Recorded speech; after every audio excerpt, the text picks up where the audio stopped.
The views, comments, stories, and opinions shared within this podcast are my own or those of my guests, and in no way represent the views of the company or companies that I or we work for. All stories, events, and tales shared within this episode may or may not have happened in the manner in which they are told. They may or may not have even happened at all. The details have been changed to protect the innocent and the guilty alike. This is Squawk Ident.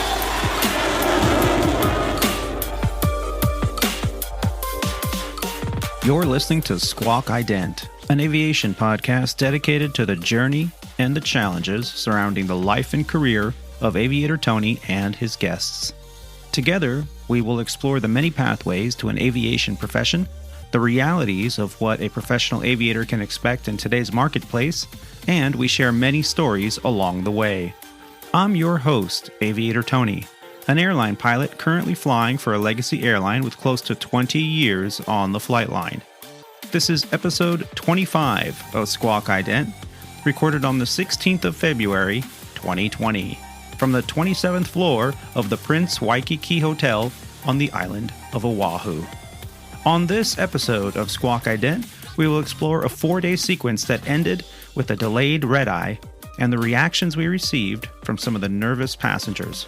We are also joined by one of the youngest Airbus captains at Legacy Airlines, where we discuss his journey in aviation, the outing that we shared as we paid our respects to the U.S.S. Arizona at Pearl Harbor, and how pilot mentor programs benefit those who are new to the industry.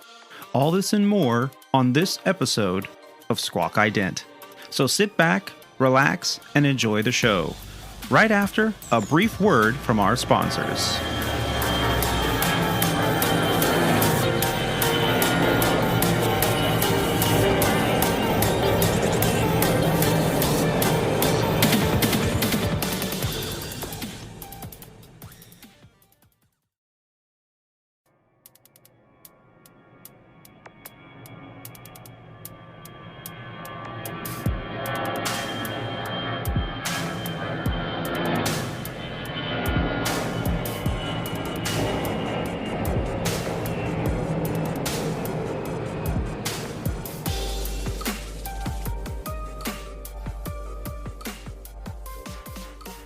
And ladies and gentlemen, welcome back to the show.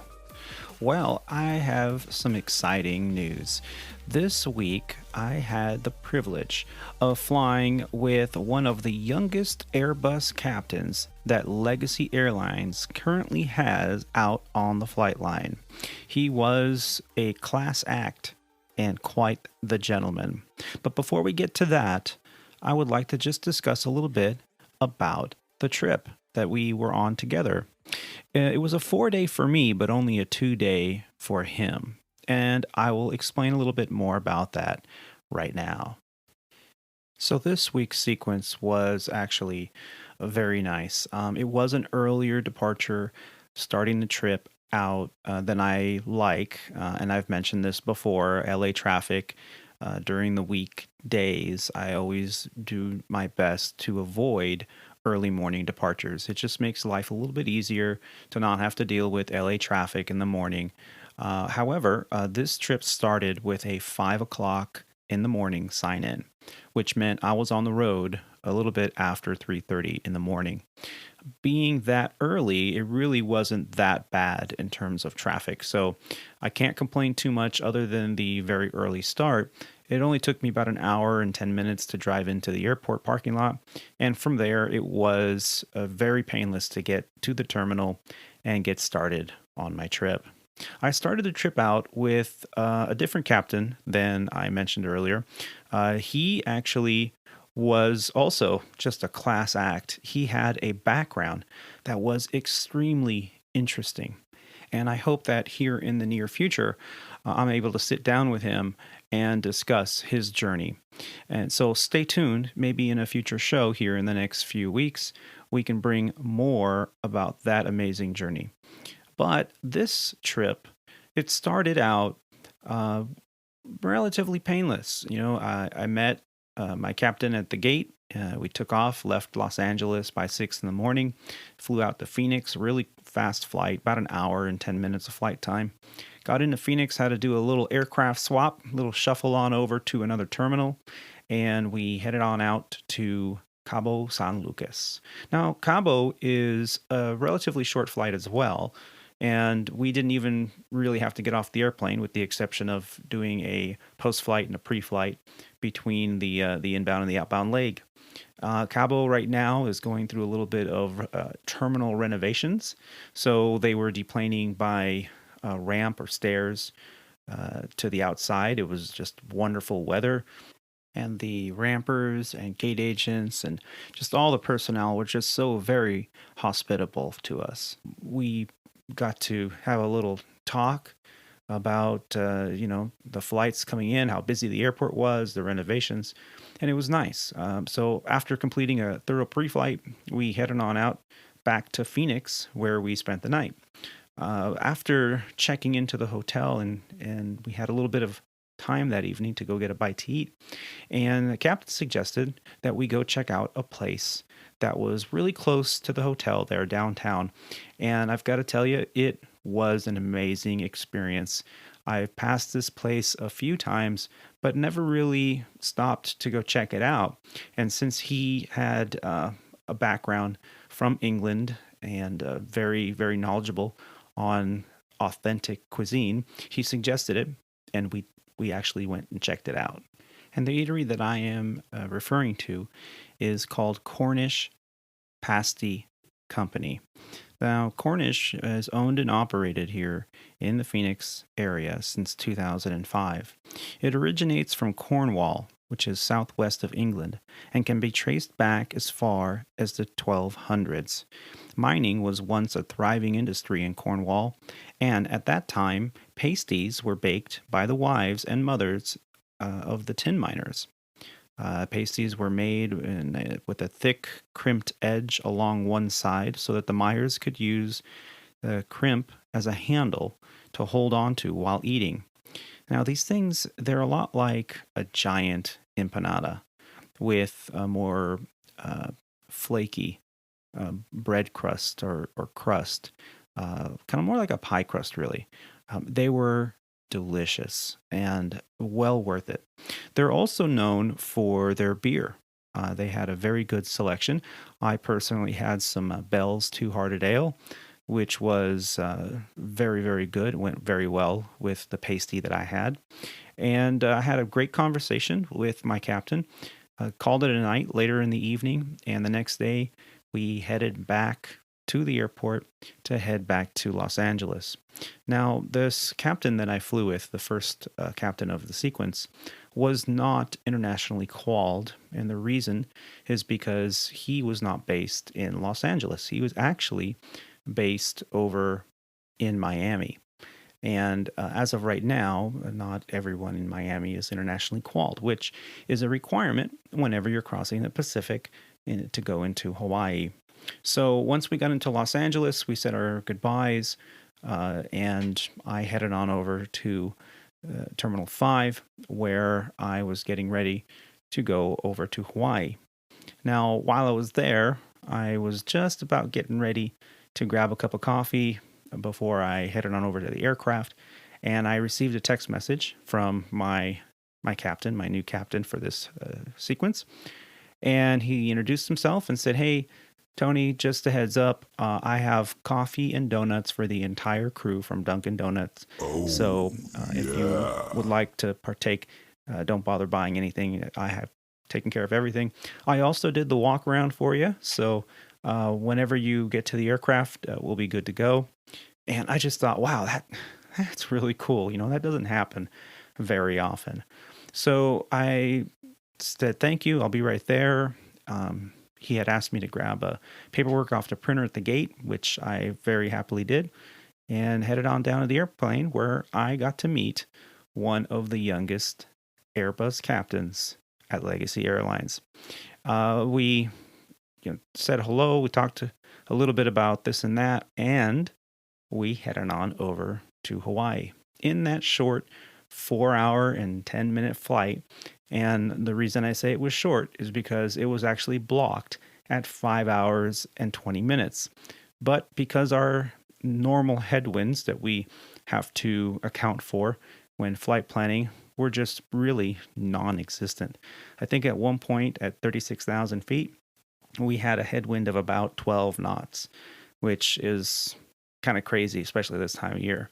So we ended up landing in Honolulu about an hour ahead of schedule. So we headed on over to the hotel, and that evening was, a long day for me. So we called it a night, and I told him, hey, tomorrow, let's meet up if you'd like, and maybe go out, check out a few sites. He had suggested that we go and visit Pearl Harbor. He had never been to Honolulu before, and though I've been there many times, I never really took that chance to get out there. So that's what we did. And let me tell you, it was an amazing experience. It's a very somber place.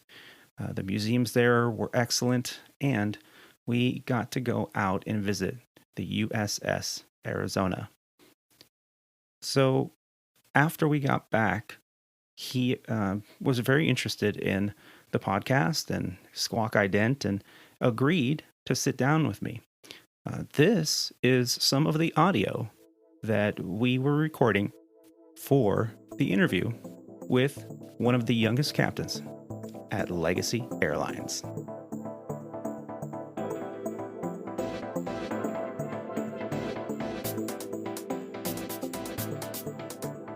And ladies and gentlemen, welcome back to the show. Well, today, here on Squawk Ident, I have a very special guest.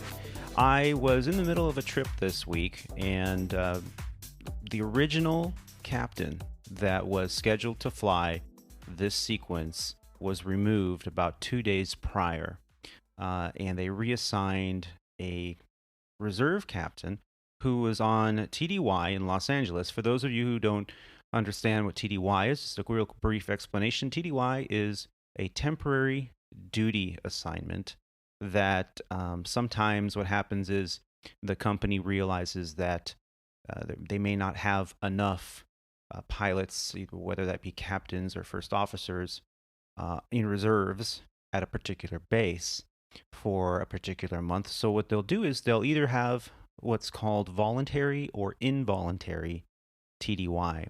And we're going to discuss that a little bit later on in the segment. But what happened was I was assigned a captain to fly with me on this trip. Actually, two different captains. The first captain did day 1 and 2 with me, which was LA to Phoenix, and then from Phoenix to Cabo San Lucas, which was a relatively quick turn, and then back to Phoenix for an overnight. On day 2, we flew from Phoenix back to Los Angeles, where then I met with my second captain of the trip, and we hit it off right away. Turns out we got to talking.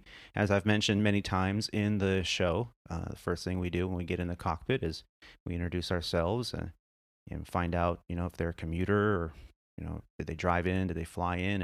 And I was surprised to hear that this particular captain was called out to do this trip because he was on involuntary TDY.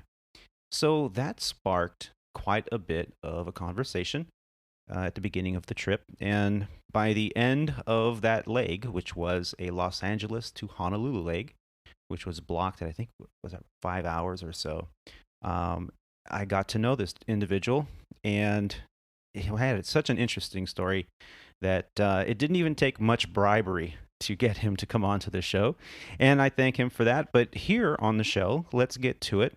He started out by being interested in flying at a very young age, and started out with a EAA member who gave him an intro flight in Cessna 172, and just absolutely fell in love with aviation. That quickly turned into an experience in a Piper Cub, which for many of you that are into aviation that listen to the show, you understand the traditional yellow Cub, that the tail dragger that gets to fly around in all the magazines. You see these beautiful photos of this classic vintage aircraft, and he got his second flight was actually in a Piper Cub. He then was able to join the Civil Air Patrol, where he got some preliminary instruction, about 5-6 hours of instruction there, and he continued on his journey. And that's what Squawk Ident is all about. It's about the journey that aviators have and how different that journey can be. He went on to the National Flight Academy in Oshkosh, where he soloed in Oshkosh, and that must have been just a wonderful treat. Moved on from that summer program to a move into Ohio. I got on with Bowling Green, continued his flight instruction, became a flight instructor, and at the age of 22, got the phone call. He went to interview with one of the airline that we affectionately call Legacy Airlines here on Squawk Ident. He went to one of their wholly owned regional partners. And at the age of 22, started flying the Dash 8. And that quickly moved forward to an opportunity to go in 2013 at the age of 28 to one of the pre-merger legacy airline carriers. From there, the E190 experience ended up on a 7576 type. Did that for a while, but as some of you may have figured out, a merger happened here at Legacy Airlines, and he was displaced. And he's going to talk a little bit about that as well today. He went to the Embraer 190 as a captain soon thereafter, and just recently upgraded to the Airbus A320 family here at Legacy Airlines. Currently based in DCA, TDY here in Los Angeles, which has allowed us the great opportunity to meet and greet Captain Jason Dorsey. Captain, welcome to the show. It's good to be here. I appreciate that. Absolutely. So happy that we get to spend your first opportunity in Honolulu together.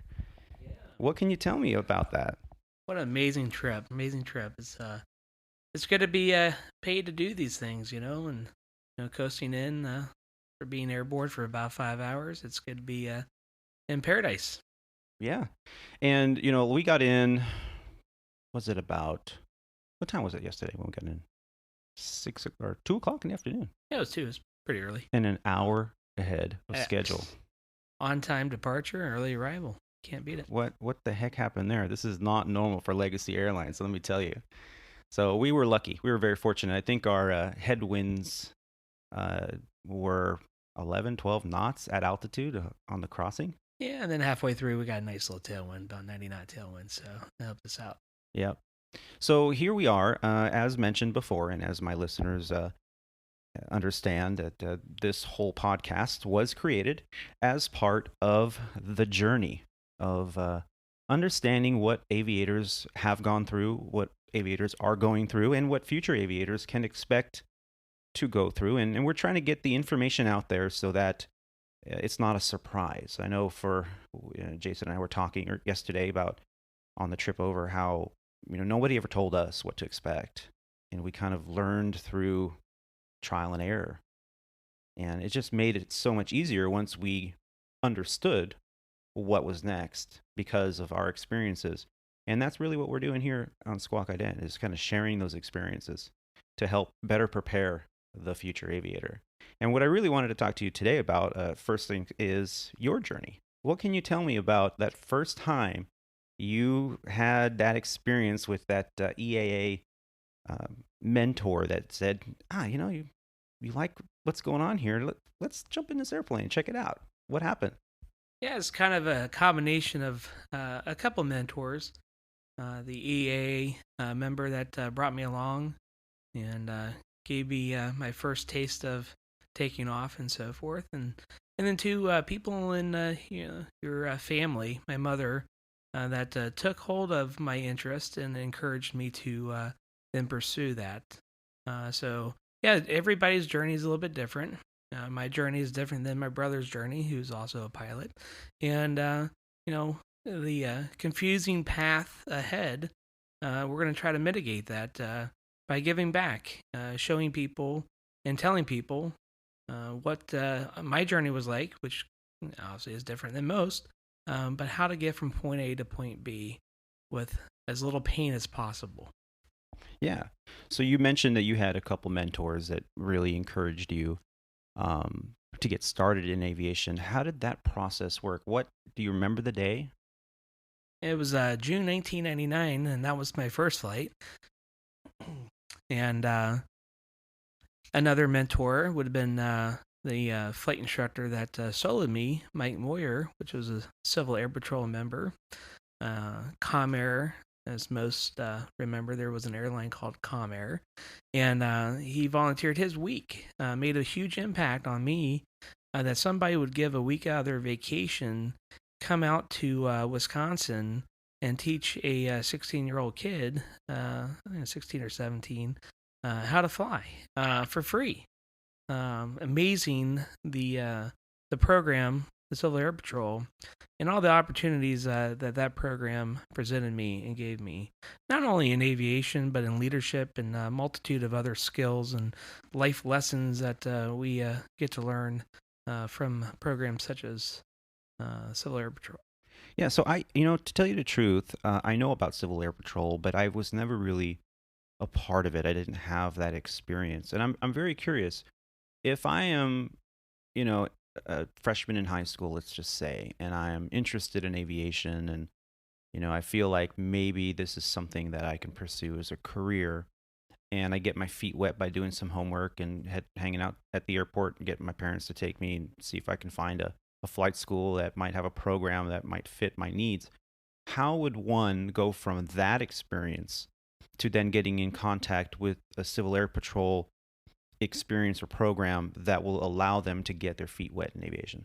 Yeah, that's a great question, because not every Civil Air Patrol unit is the same.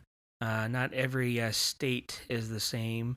The resources allocated to certain what they call squadrons is different than the city maybe 100 miles away from you. So in order to do your research, it requires that if Civil Air Patrol is something that is of interest to you, definitely make contact and see if the local squadron has an airplane, if they have instructor pilots, and how active they are in the what they call the cadet program, and see how many other cadets are located in that program. If it's a thriving program, you're going to have more of an opportunity to do well. And in my case, in Morgantown, West Virginia, that was the case. We had an airplane, we had a lot of active pilots, and a lot of active cadets, and the opportunities were great. Not so much in Columbus, Ohio, where I subsequently moved, starting my junior year in high school, where aviation wasn't, the flying aspect of it was second to the search and rescue aspect of Civil Air Patrol. So they have a plethora of various programs and services that are really unknown to a lot of people. But in my case, I wanted to fly. And although I did the other programs within Civil Air Patrol, like search and rescue and so forth, flying was really at the top of my goals.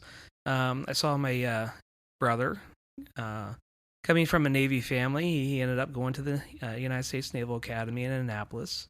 And I just found that, with the Civil Air Patrol and the military background, I was weighing my options. Everybody has a different journey. And with Civil Air Patrol obviously being part of the United States Air Force, I thought, I don't want to go to the academy, and I want to kind of have more of a structured college experience, so ROTC will work for me. And little did I know that even within the ROTC units, do your research, because I ended up at Bowling Green State University in Bowling Green, Ohio.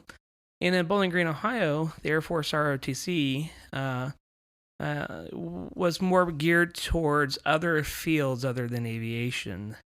Remember at the time, I believe my commander was acquisitions and logistics.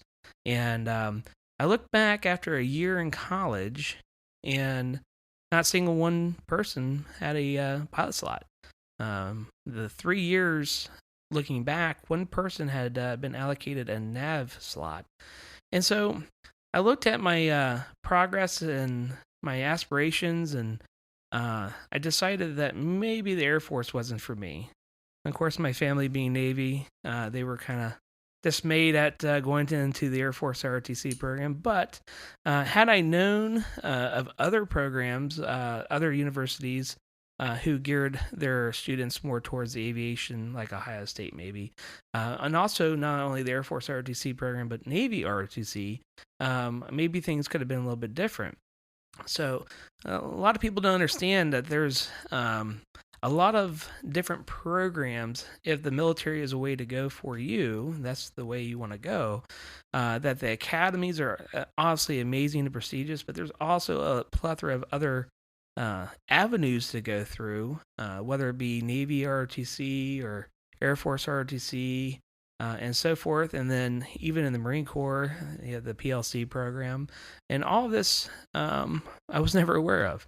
Nobody ever told me about these programs, so I kind of had to make the mistake and maybe end up at the wrong university Air Force ROTC program in order to understand. And maybe that wasn't the best decision. But nonetheless, I moved on and got my ratings at Bowling Green State University, and at 20 years old, became one of the youngest instructors there. So I went year round, and 3.5 years of college, and my subsequent passing of my best friend and college roommate Scott Holland, decided that I needed to go ahead and get out. So having my ratings and so forth, I was able to instruct and build my hours, and found a job in Greenville, North Carolina at a 141 flight school, and had a great time. Unfortunately, that was short-lived. Fortunately and unfortunately, that was short-lived. Mm-hmm. As we all know, with some of the characters in aviation aren't the necessarily nicest to work for. Some of the hurdles that we all have to get through. Yes, yeah, absolutely. It's a little bit painful, but it's okay. In Greenville, when you're not exposed to the airline, the big airports, when you see the only airliner fly in, which is this beautiful Dash 8 and the nice little hum of the engines and the propellers, and you say, oh, man, look at that. Maybe that's something I need to look at. So really it was your exposure at your location where you're getting most of your training that was your world. That was your perception of, this is the future, this is the next step. And so you took the next step that was available to you, which exactly. was, hey, I'm going to go work for them, those guys. You see the guys flying the bigger airplane coming in, whether that's a cargo operator or 135 or a 121, or be it regional or major or legacy carrier, doesn't matter.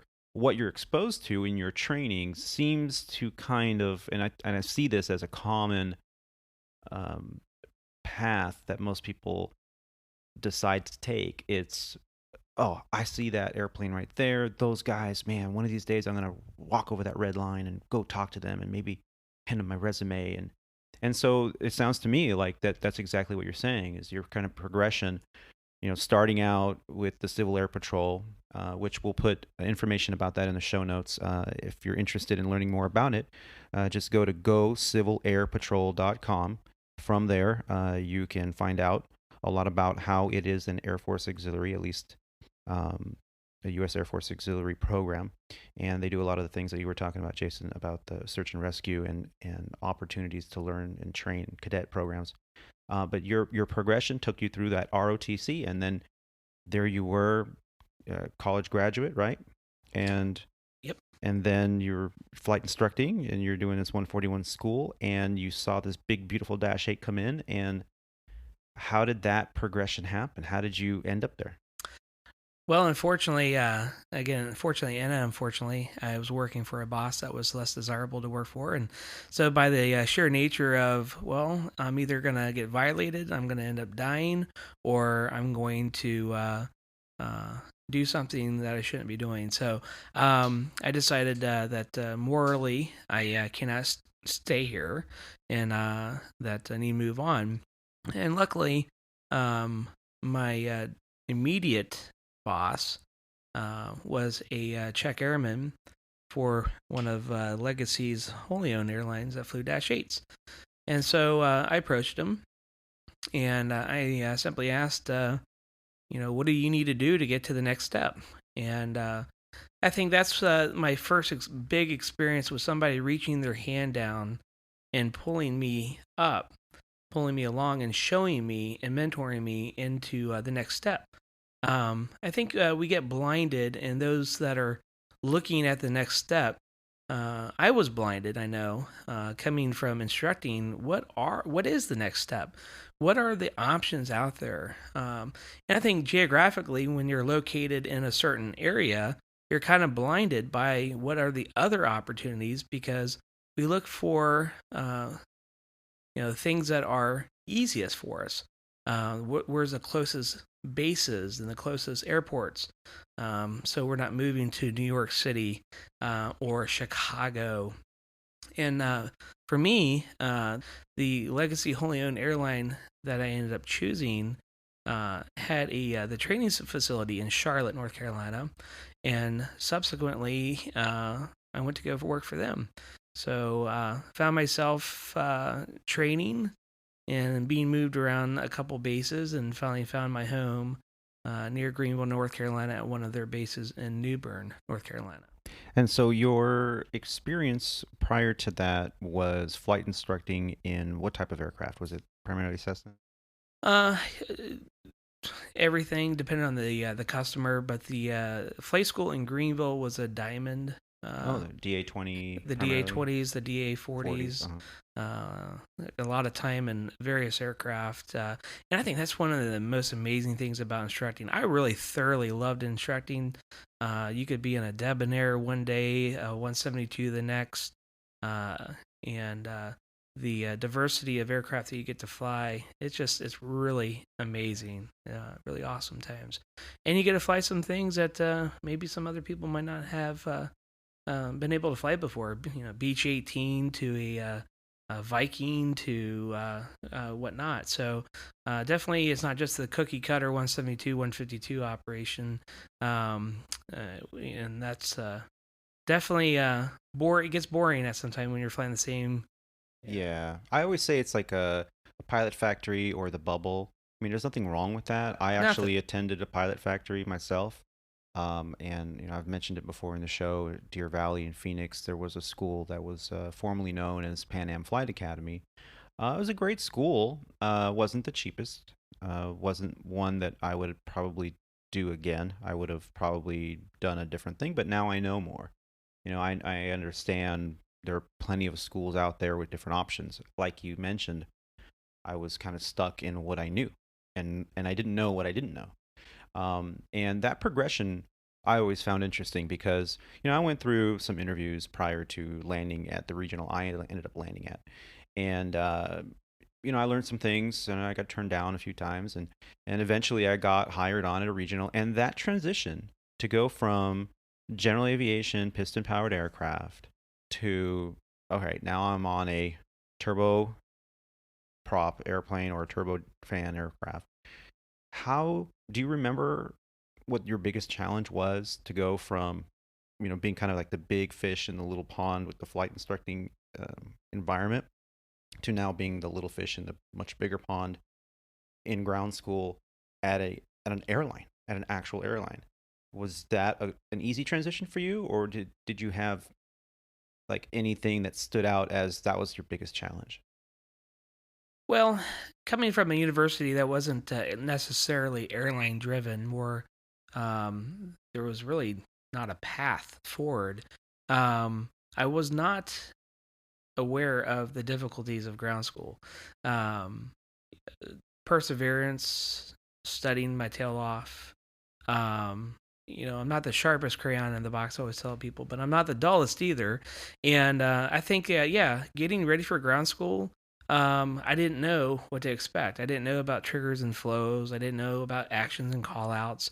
And luckily, my training partner, who is now here as well, was very well in tune coming from Purdue. So when you're looking at the universities, there's obviously airline oriented universities that really help prepare their students well for that next step. My university at that time was not. And I think that that's what's really important about why we're here. And why I give back to my university now is to really try to help the people coming through now to get their act together, do their research, be knowledgeable about your industry, and prepare yourself for the next step. So, getting back to your question about what was the most challenging thing is really, it's kind of silly, but I was so naive. I didn't know what to expect. And I look back now, um, those that have been in the industry in the last probably 15, 20 years know that the regional airline industry and the training programs are just death by fire hose, and you either sink or swim. And I think that's probably the hardest thing is just being able to take in all the change and everything that's coming at you. And really, you got to grow up pretty fast. Yeah. Yeah. And I noticed that too. I think we were comparing some notes, and you started out at that wholly owned regional in '07, was it? June 2007. And I started out at a wholly owned in December of '06, a different wholly owned. And I had a kind of a similar background, and we kind of both were talking about, remember how difficult it was and how many people washed out. Things have changed a little, I think, for the better now with these AQP programs that are being forced upon all 121 carriers so that there is a consistency within the training department for these carriers. I think that is changed. I think the mentality, at least at my carrier, I remember my first day, we had to go around the room and introduce ourselves. And here we are in a collared shirt, dress slacks, you're wearing your best, got your fresh haircut, clean shaven like you've never clean shaven before because it's your first day on this airline job and you want to represent yourself as good as possible.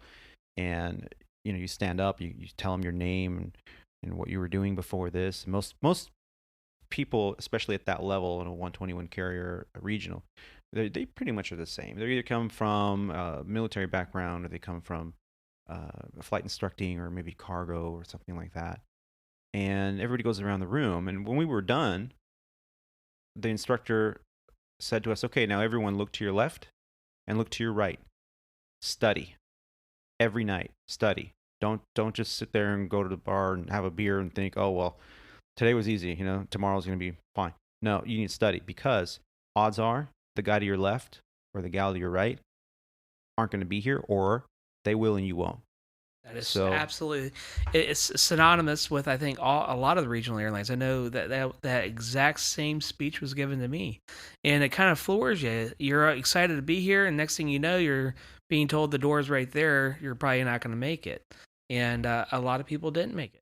Right, and you get that Hitchcockian kind of zoom effect, from the old movies, and you're just like, and here you are so excited to be there, and it kind of deflates you a little bit, but it also scares you into studying. And I think that's the biggest fear for people coming up now, that they're throwing a lot more money down than we did, and we really weren't first generation like some of the old timers that are flying around getting ready to retire now. They're like, oh yeah, it cost me, I was paying $15 for a flight and going up paying an instructor $5 and got my ratings and while I was working. It's like, what?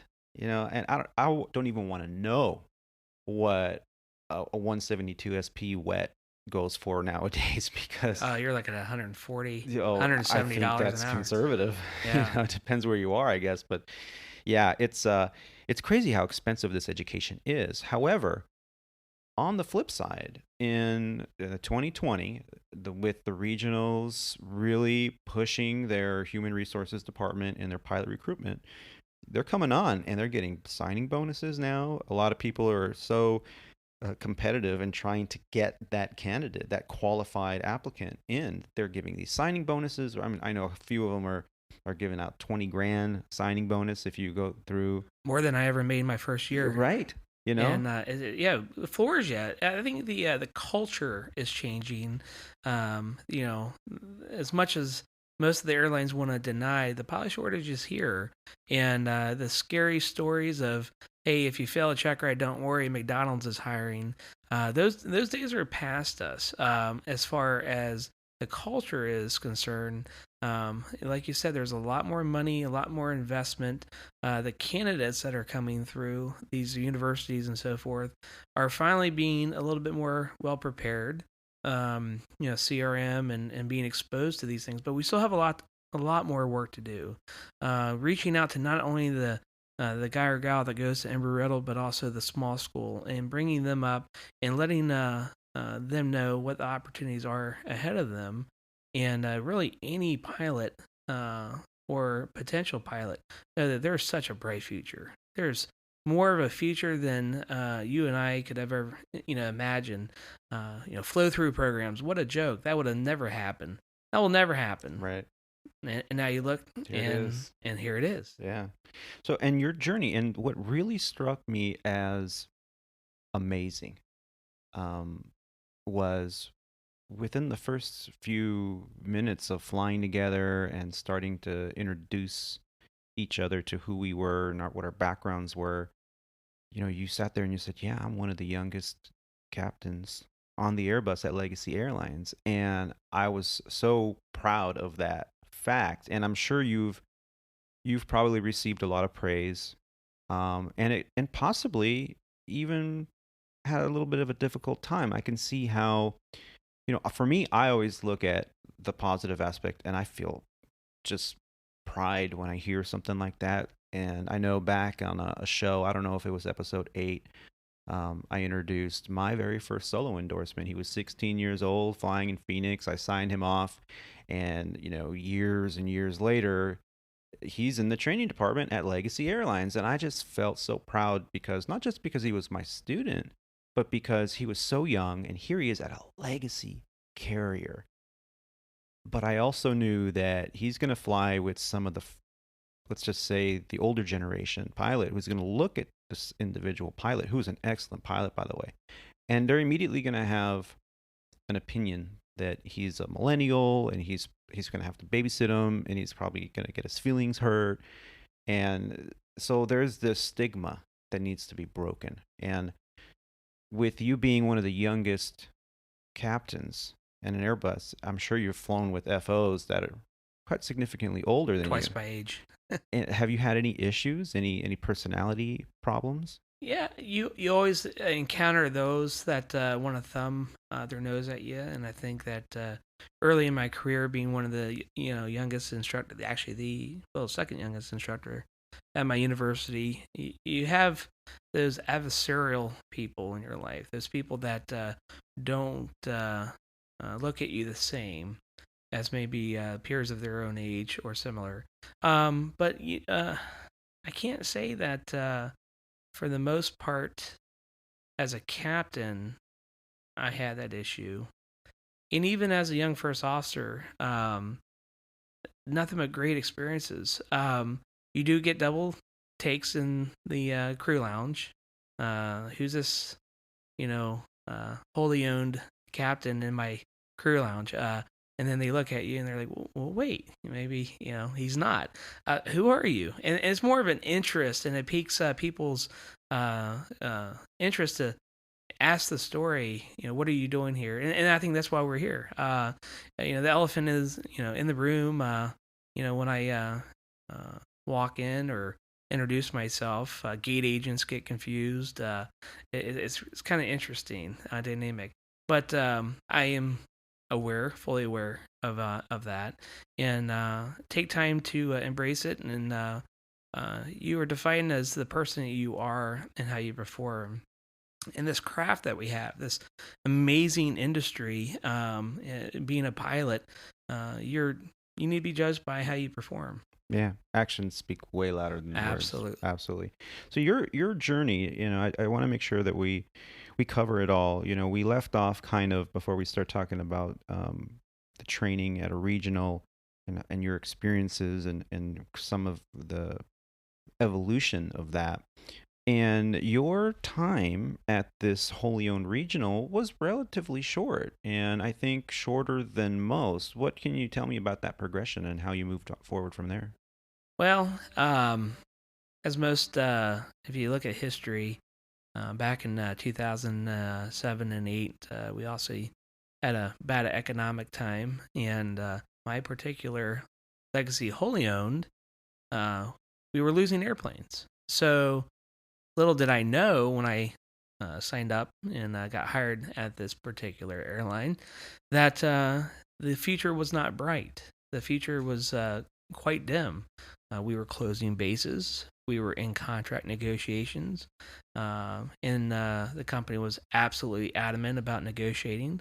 And so the future was not bright. And unfortunately, we had the Colgan accident, who you know most can look back at history, and that was a really defining moment for a lot of Absolutely. people. Yeah. It was horrific. A lot of that lessons were learned, and we have a lot of new regulations and training and so forth because of that accident. Um, and it just so happened in a just lucky time. Um, and that, I don't mean to have that sound callous or whatnot. It was just a fact that at that time, uh, SIC types, first officers were only given second in command types. They were not given PIC types, pilot in command types. So the FA forced that all first officers had to be PIC typed.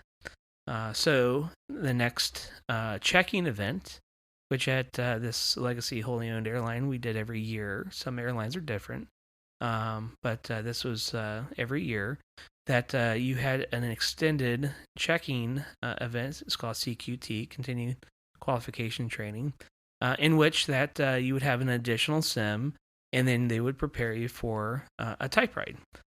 So I completed that type ride, and I'm looking at the rumors going around of our base is closing, our airline is closing down, and let's just be honest. The fact that Colgan happened on a Dash 8 Q400, beautiful airplane. There's the fear in the industry of propellers, Yeah. And not and just not just the industry, the passengers and the marketing departments at all the airlines started saying the public is afraid of anything with a propeller on it. Let's park them because we're absolutely, losing too much business. And I remember uh, my regional that I was at, sister company to yours at the time. We parked all our Saabs we had and painted new logos on the side of all of our RJs saying regional jet. yeah, And the Colgan crash you're referring to, just a quick brief for those of you who may be listening and not really understand or remember the significance of that in the United States. Colgan Air Flight 3407 in 2009, February 12th, 2009 to be exact, over Buffalo, New York, a Dash 8 Q400. By the way, a little trivia, the Q stands for quiet. Quiet 400, made by Bombardier, I should say. You have yeah. The queue is quiet, which they most airlines deactivated because they were too cheap to keep it up. to keep the silent. Very true. So the Q400, it entered an aerodynamic stall from which it did not recover, and it crashed into a house in Clarence Center, New York, around 10 o'clock at night on a snowy evening, killing all 49 passengers and crew on board, as well as one person inside the house. The NTSB conducted an accident investigation, and they published their final report in 2010, about a year later, and they found the probable cause to be that the pilots had an inappropriate response to the stall warnings. As a matter of fact, for those of us that have, had a vested interest in finding out exactly what happened, if you read the NTSB report, the pilot in command and the first officer both did things that were not appropriate with what was happening. And further investigation found that there were similar instances that did not lead to a crash. However, similar inappropriate stall recovery techniques were performed out on the line, and the Colgan crash affected a nation soon after this Miracle on the Hudson event that happened that really boosted the way people looked at pilots in the U.S. So here we went from a few weeks of just getting pats on the back just for having the uniform on to, oh, you're not a regional guy, are you? And it was ugly. I have some personal stories that maybe in a future episode I'll share, but it was pretty bad for a while. And Congress enacted and forced the FAA to release what we now refer to as FAR 117, which it not only improved upon, depending on who you talk to, for my own personal opinion on that, but improved upon the rest regulations, and it dictated that all people at the controls of a 121 airline operation must be type rated, whether that's SIC type rating or if that's a PIC type rating. Now, obviously, the captain always had to have an ATP, but now, after this event, everyone had to have an ATP, and you would, as a first officer, get an ATP that was valid from the right seat. And that process, I've never seen so many people struggle to pass an ATP at a time when the airline was trying to weed out anyone that had similar negative characteristics from that NTSB report. Absolutely. In fact, I know some pilots that were captains, and the liability is just too great. So if you were nothing, I should say anything but the tip of the spear, they had a close look at you. And if you fell short or even close marginally to short to the standards, as a captain, you were either fired or permanently downgraded. And there were some amazing pilots that, through the recurrent training, got caught up into the politics and then to the training department, and they had their careers devastated. Unfortunately for them, a couple of them were forced out of the airline or forced downgraded, and it's kind of interesting. Now the flow happened. They had the flow. Some of those are here. Yeah. And I know one, probably one of the best captains I ever flew with.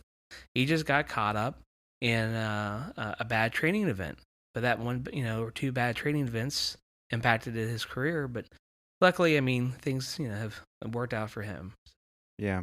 And so you started out in 2007 over there, 22 years old, flying a Dash 8. And just 6 years later, in 2013, you ended up getting an offer for an interview, or was it some kind of flow program?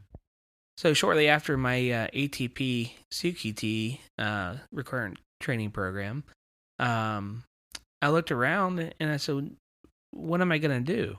I have this new type rating, and luckily, one of the pre-merger legacy airlines, their window was open. This was not the most ideal place to go. The pay was not great. A lot of people did not want to go there and stay. But I said, well, what do I have to lose? I'm getting paid in maybe less than $24 an hour, and at a dying airline, or why not? Without risk, there is no reward. And what's the risk of applying and being turned down? But what's the risk of applying and they say, hey, we would like to meet you? So at that time in 2006, there was no preferential interview. There was no flow. That's a joke. There would never be a flow program.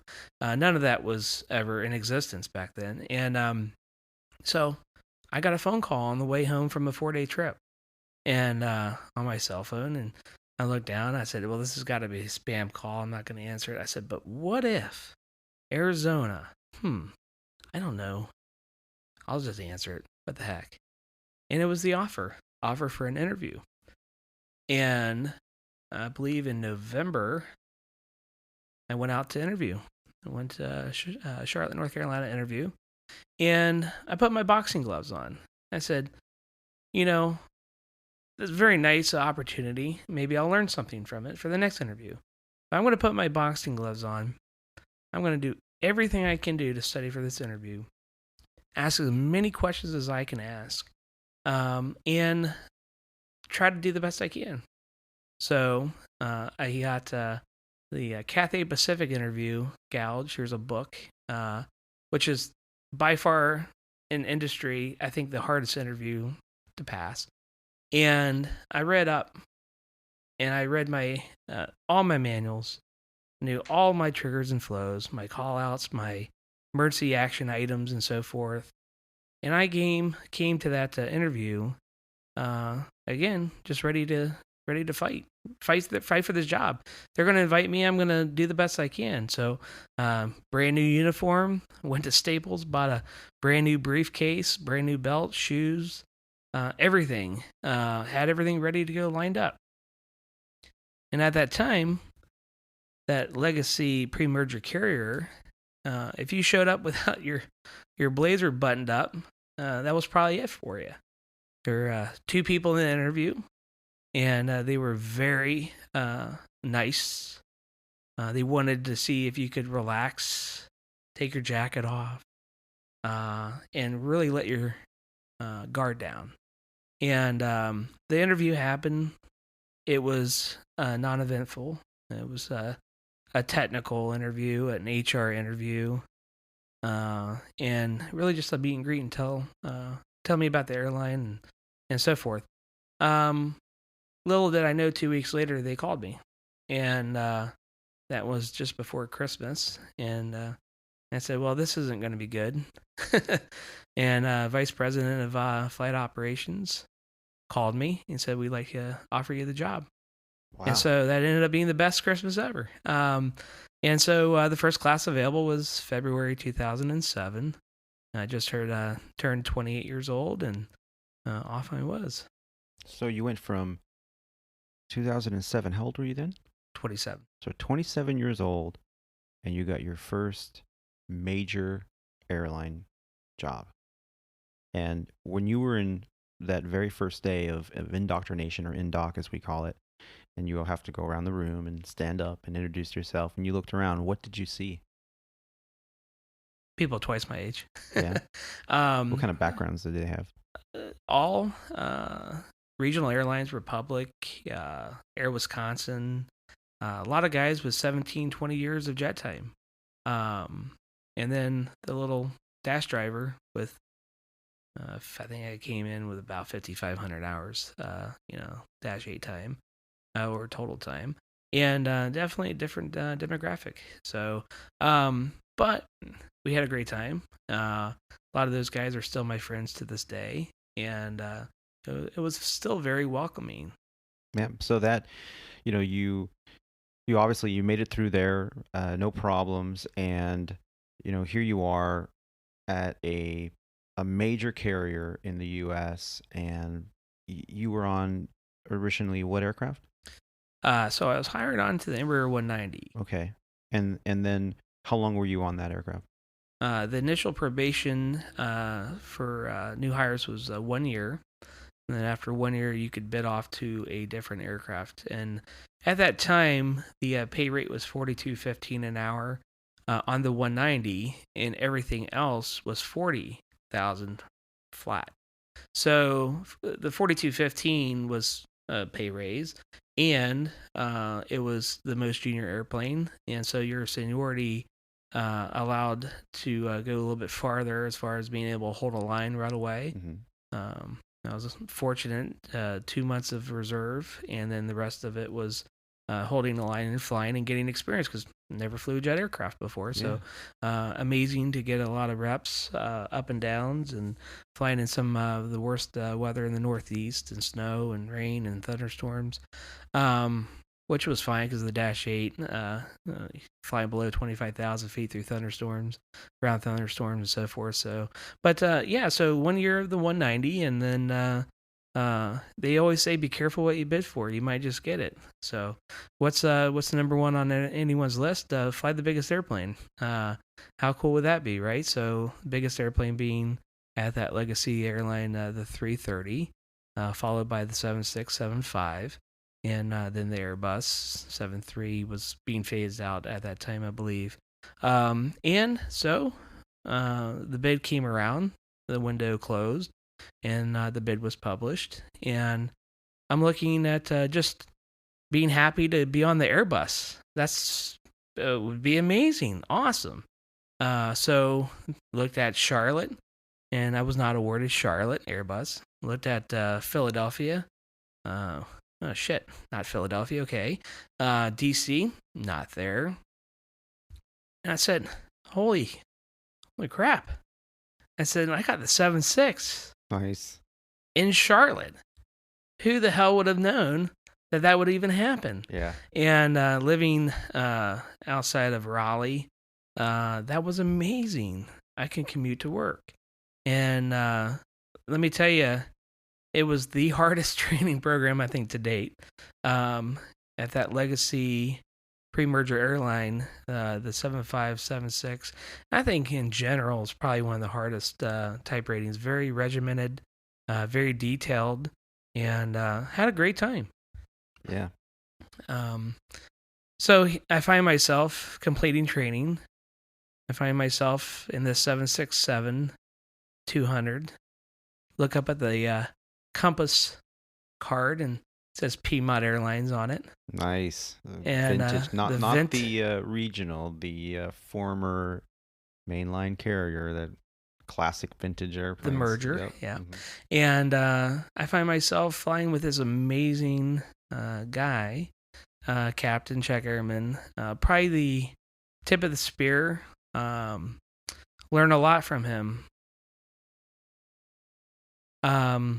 Yeah, so I found myself taking off from Charlotte, and my first flight to Madrid.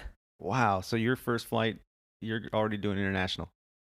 Yep, no break-in period. That's it. No break-in period. So, yeah, my first flight to Madrid, and we get over there, and you learn real quick the international lifestyle, the culture is a little bit different than domestic, and have a great, phenomenal time. The crew really took me in. We had a amazing overnight, a lot of great food and drinks and so forth. And then you wake up the third day and you come home.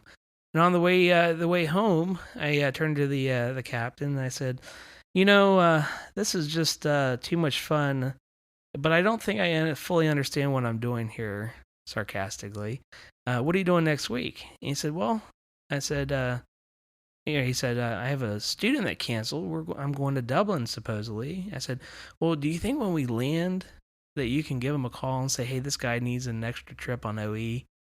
And surely enough, yeah. Hey, you're going to Dublin, Jason, with me. Nice. Yeah. And so, following week, I went to Dublin, and that was it. So I was able to get another OE trip, domestically. And there's a lot of change going on at that time.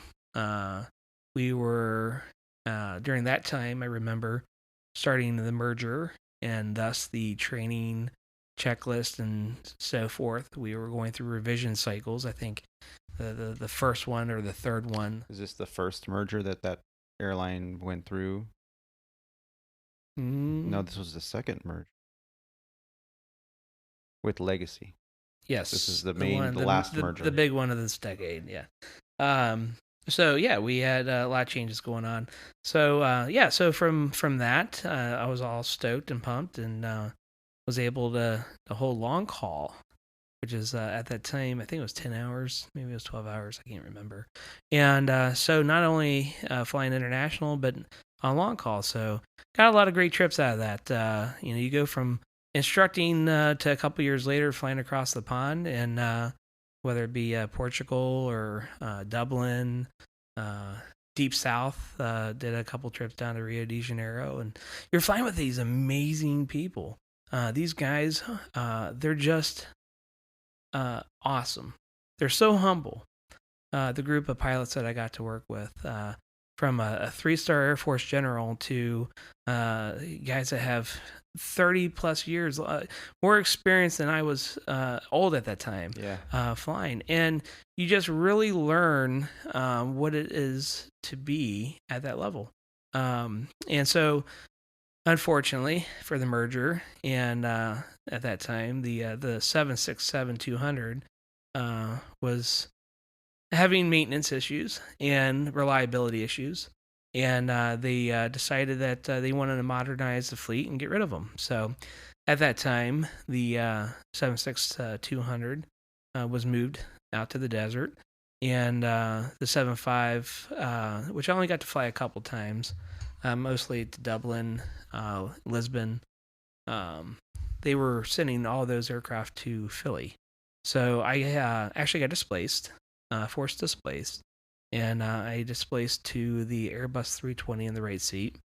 And then about a year and a half after that, I got a phone call from a buddy of mine who's now a check airman on the 190. And he said, you ought to come over to the 190. We're hurting on captains. You can hold a line, and you can do all these Raleigh-Durham overnights. I said, sign me up.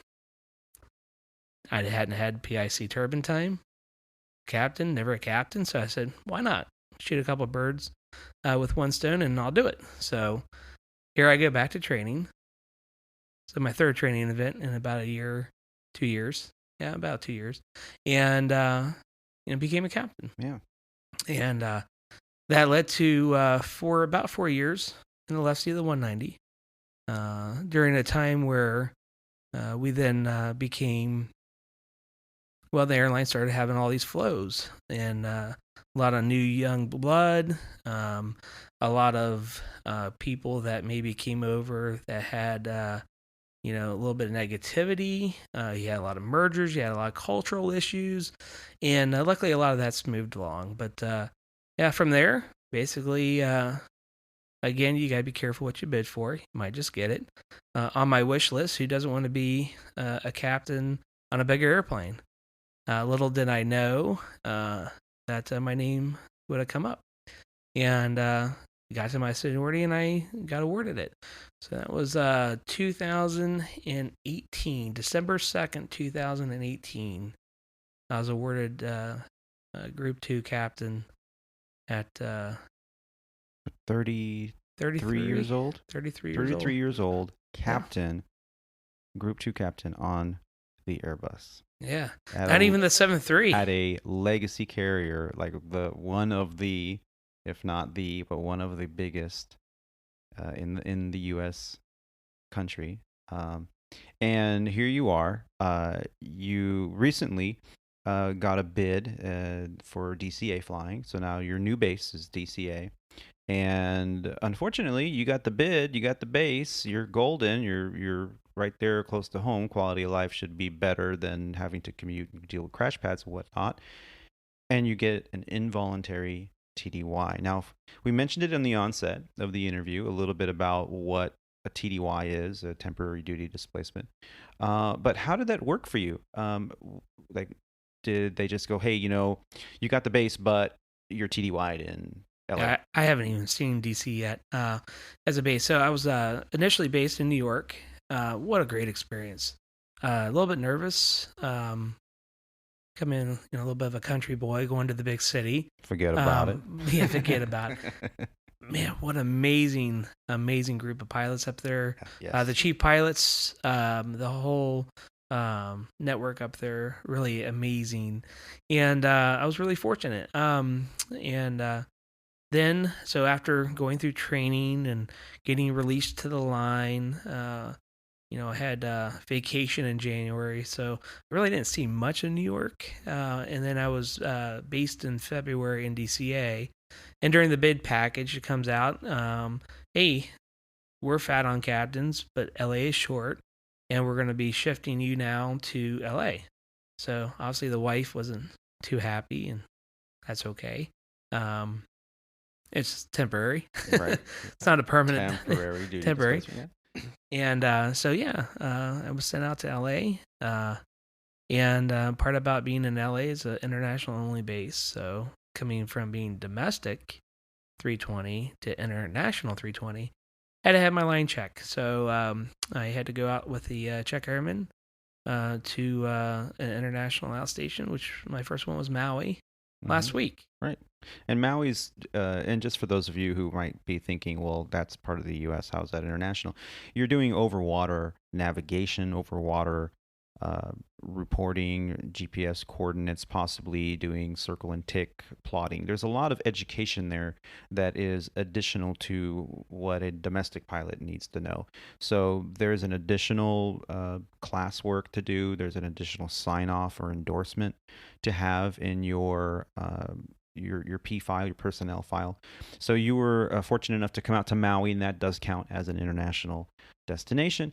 And you were out in Maui just last week, was it? Yeah, last week, and the segment between L.A. and Hawaii is actually the longest in, I believe, the world, or our system. I think it is. Yeah, our system of over the water. So there's no real good area to divert to. It's either you make it or you turn around and you go back. Yep. So yeah, absolutely. So that training was phenomenal. Great check airman from another legacy airline, pre-merger airline. So meeting those two cultures and flying with two different backgrounds for the first time really was interesting.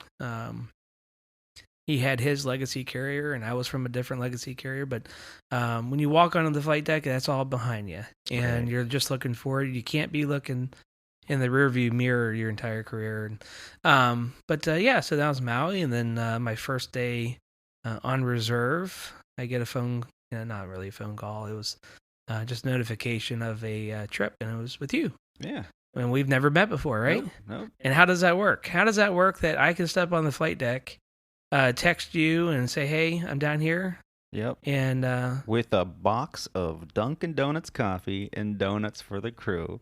Mind you, your bribery was well appreciated because, and I did the walk around. And he did. The captain did the walk around, ladies and gentlemen. It wasn't raining. He broke. No, actually, he didn't break the 40-40 rule. Have you heard of the 40-40 rule? So if the temperature's below 40 or the captain's older than 40, the FO shall do all the walk-arounds. Yeah, there you go. So you're good. You're good. But no, I do appreciate that. I mean, talk about a friendly, professional, just class act. Here I am. He already knew my schedule because he looked to see who he was flying with. He saw my name. He thought, oh my God, who is this guy? And he said, oh, Aviator Tony, I know this guy. No, he didn't say that. I'm kidding. But he went and texted me. We have an app that you can send messages to the person you're flying with so that you can say, hey, where are you? Or, it's a great way to communicate with your fellow aviator. And, we have our union to thank for that they've developed that ability. And also some other programs that are pay-to-play programs that most pilots at Legacy Airlines have on their phone. So he texted me, introduced himself, and said, hey, I'm at the airplane. Just want to let you know I've done the walk around, and I've got donuts and coffee, so no need. If you want some coffee, I got it for you.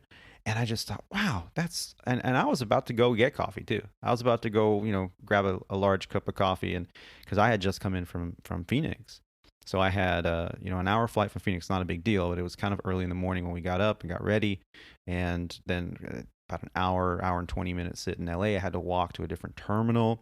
So, by the time I kind of got cleaned up, especially now, very careful, we're always washing our hands between flights with soap and water. And as many of you may have heard in the some of the previous episodes, when you wash your hands, ladies and gentlemen, sing happy birthday 2 times before you rinse. And this is the best way to prevent catching most common colds or flu viruses. So there I was, getting ready to head out to the coffee shop. I got this text message. Jason texted me, introduced himself, and said, come on down when you're ready. Oh, can you grab the flight release off the printer up at the gate for me? And I said, absolutely. So there I was, get down there, get to the airplane, and met the crew. Everybody was very happy there with a donut in their hand, and heart-shaped donuts because it was Valentine's Day after all. And we almost didn't leave on time. Yeah, you have things that kind of come up at the last second. You have to deal with them and prioritize. And fortunately, we were, I think, about 3 seconds early. Yeah, yeah. Or So 3 seconds from being late, I guess. yeah, well, yes, because I think we've mentioned this before, but when you're dealing with a 121 operator, the DOT has approved your times, and your window is departure -10 plus 0, meaning if you are 1 minute late on departure, you're late, and if you're continuously late, then unfortunately, your flight gets put under a watch list, and you don't want that. So you want to do your best to get the on time for the company, as long as it's safe to do so and everything's uh, correct and ready to go. So what we had was a PA system that was not operating. It was muted, and Yeah. there's no way to adjust the volume. And it's an automated system in the Airbus 321, the H model that we currently are flying over to Hawaii. And so, we both Jason looked at it.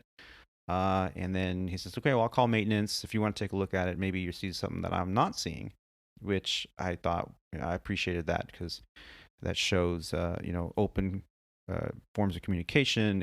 It helps promote TEM and CRM. And so I got up and I was like, take a look at it. Sure. And sure enough, I saw the same thing he did, and there was no way to adjust the volume. So maintenance came out, did a Control-Alt-Delete on that system, and in the nick of time, handed us the logbook and said, okay, it's good to go, Captain. And we took off with, like you said, 3 seconds to spare. So we pushed off the gate, and that's after we got to a out of sterile and at a safe cruising altitude, and we were on our way. We started realizing, man, the winds are really cooperating here. We're going to be there an hour early. So there it was, through no major effort, just because of circumstance. We underblocked by pretty much an hour. It was like an hour and 5. It Yeah. wasn't even an hour.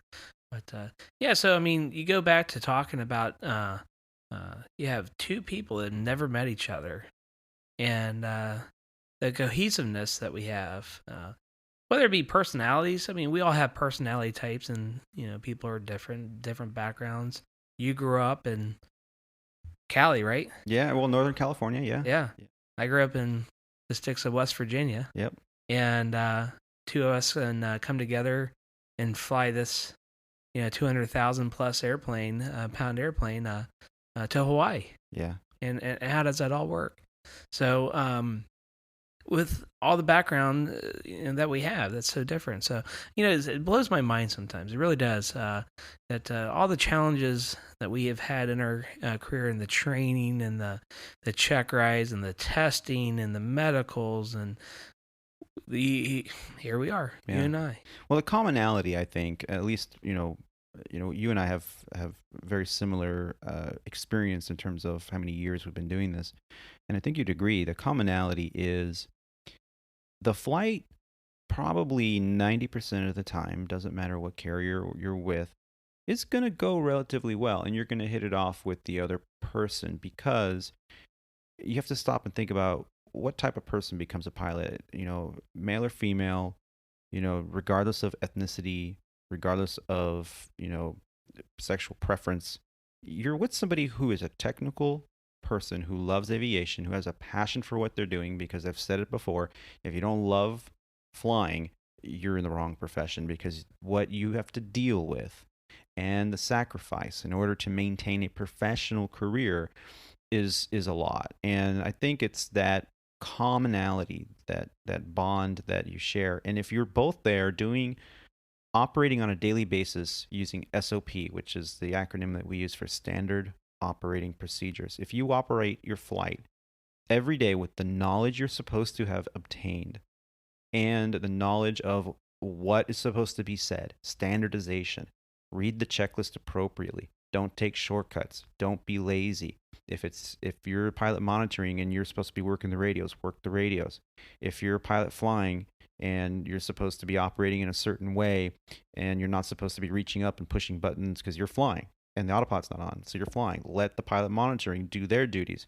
And if we're all on the same page and operating as such, that opens up a huge window to just talk and listen and learn, and you start to realize how much you have in common with the next person.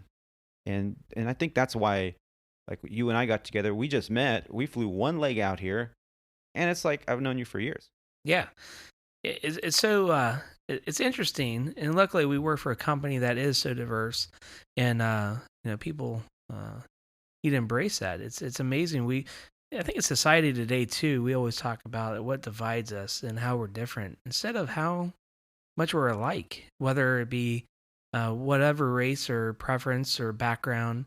I think pilots are, like you said, so special because we're all the same for the most part types of personality. You always have your outliers everywhere, but for the most part, it's prominent that we kind of beat to the same drum, and it is amazing. And one of the things that makes us so cohesive is, like you said, the standard operating procedures and the kind of tap dance that we both have to do.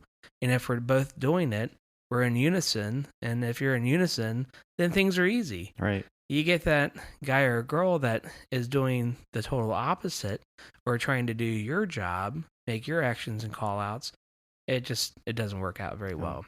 And you were talking about, the education and so forth, and the dedication to the craft earlier. We were talking about, wanting to engage yourself. If you love this job, you'll dedicate the time and the effort to be the best. And if you don't have that aspiration, then this is not for you. Right. Because, like you said, the tests that you have to take, the investments that you have to make, not only time and money, but your lifestyle, relationships.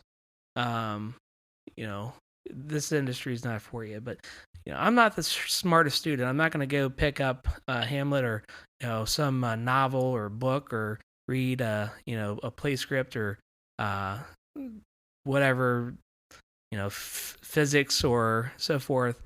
But when it came to aviation, I found out that if there was something that I needed to do or learn, I loved it so much it didn't matter how hard it was. Right. I dove into it. Yeah, you had a tenacity for what needed to be done for you to succeed. Exactly. And that's like the best advice.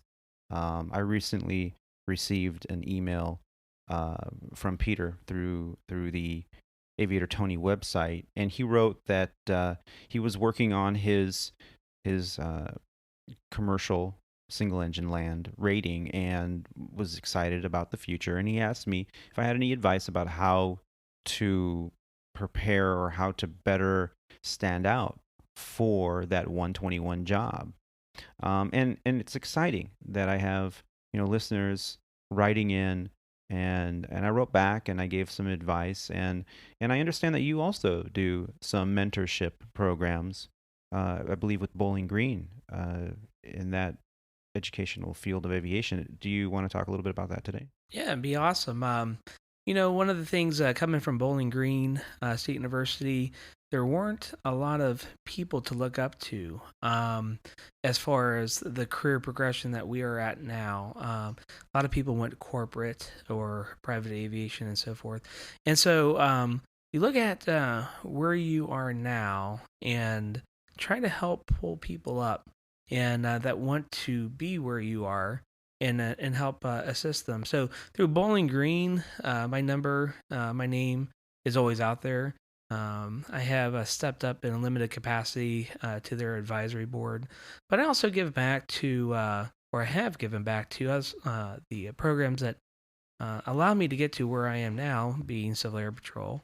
And unfortunately, that ended up occupying too much of my time with having family and kids. That my role is limited, but I still have a lot of those cadets that I did volunteer with and still communicate with today.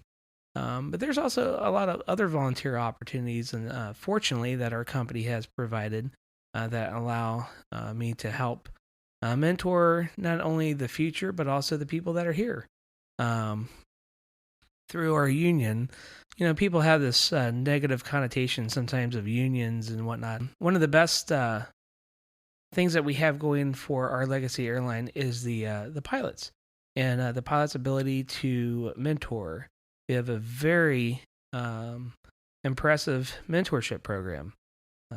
And that program has allowed me to connect with a lot of the new hires that come through that have varying backgrounds from military to, wholly owned flow throughs. So the program you are currently involved in is both, you have a little bit still your foot in the door there in Bowling Green State University with their aviation program, and anybody that's in the area, in Bowling Green area in Ohio, and they would like to go onto the website, take a look at their aviation department program. I'll try to put a link in the show notes so they can kind of look into it that way. You talked a little bit about your pilot mentorship that you're doing through our Legacy Airlines' union program.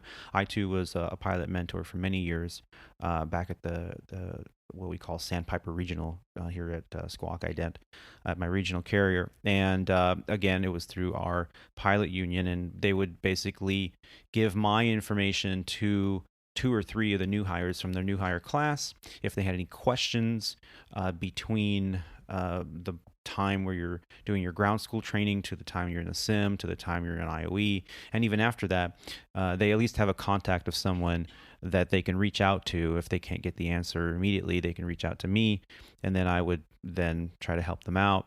And it's a great program. And if you are given a number, if you get a job at an airline of any kind and you're given a contact for the mentor program, make sure you save it into your phone and reach out to them, text them, do whatever you have to do, email, and let them know that you're out there. And because sometimes you need an answer and you need it now, and you can't, you might call or text a few people and you don't get a response. And the more people you have batting for you, the more chance for you to get those answers and for your own success.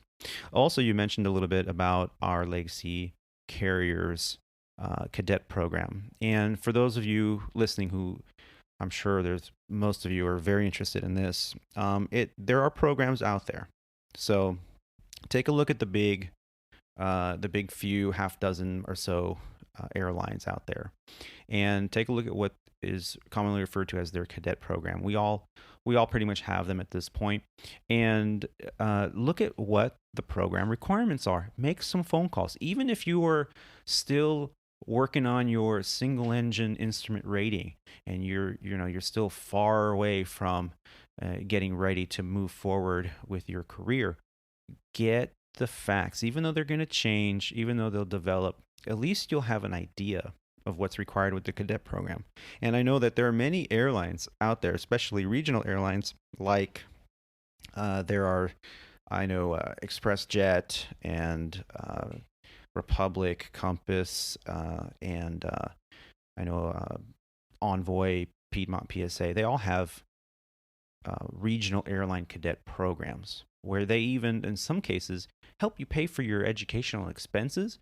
They get you in the door if you were approved for the program, to where as a flight instructor, they will check back with you on a regular basis.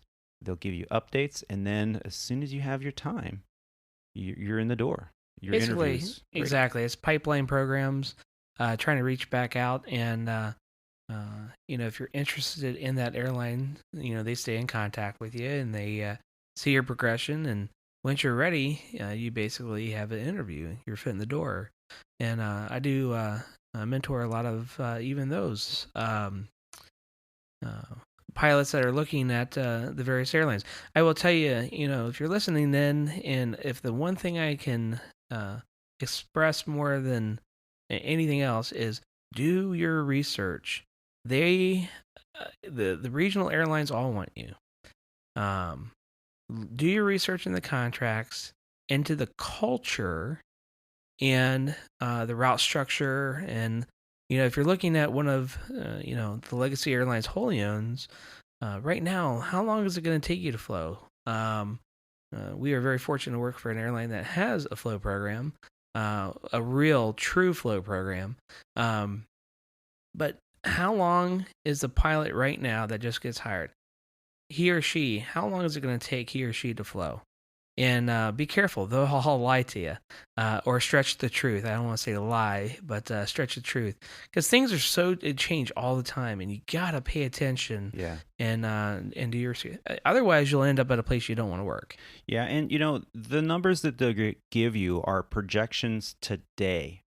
6 months from now, those projections can change because they're just that. They're projections. So they might give you the rosy, all hearts and stars, smiley face numbers that you look at and go, oh, wow, look at that.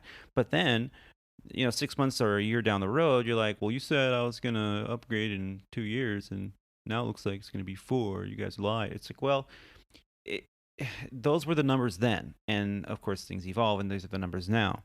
But stay positive, stay consistent, and don't settle. I think you mentioned earlier to me, either yesterday or this morning, don't settle for that airline because they hired you. Maybe in the beginning you can't be so picky, but as you progress, if your end game is to be at ABC Airline, well, you should be focusing every effort to, in the end, get to ABC Airline, and don't settle for XYZ instead and go, well, this is what the card's dealt and this is where I am. Yeah, as I said before, without risk, there's a reward. And you find people, phenomenal, amazing pilots, very gifted pilots in the regional airlines that also become too comfortable. And, everyone has a decision to make, and I don't judge those for making that decision of wanting to stay, but you're really capping your potential. Your quality of life might be amazing. You might have, 6 months of vacation a year, but you're really capping your ability income wise too. And the time is now. If you're going to get on with a legacy carrier, the top echelon of the seniority list at our airline is just, they're retiring at a crazy amount. And this year, the projections are hiring 1,200 to 1,500 pilots. Well, when that's 1/15 of your pilot group in 1 year, what's in 5 years? So if you're wanting to make that jump, don't hold back. Don't be afraid. Don't be complacent, because unfortunately, the world of the regional airlines, you might not be having a base. Bases open and close. Fleets get shut down. Airlines get shut down. I mean, how many airlines have we seen in the last couple of years? I mean, Comair. There's quite a few that have Masaba. either changed names, merged, just shut doors, changed for whatever reason. And bases, I mean, I know over at Sandpiper at one point we had 6 or 7 bases when I got hired, and then we got down to 2, and then we started slowly building them back up again. But yeah, just be flexible, like is what I'm hearing you say, and be consistent and always looking forward. Don't stay stagnant, because you're going to end up bitter, and you're going to be the 10% we were talking about, that those guys and gals are just not very much fun to fly with because they're a little bitter, and it's a shame, because this job's, like you said, it's easy. It can be a lot of fun. If you have a great personality, you get to meet some great people. And just before we kind of wrap this up here, I just want to let everyone know that at the fictitious Legacy Airlines that we fly for, they have a cadet program, and I'm going to read a little bit about the eligibility to be in the cadet program here at Legacy Airlines, and the other airlines out there might have very, very similar requirements.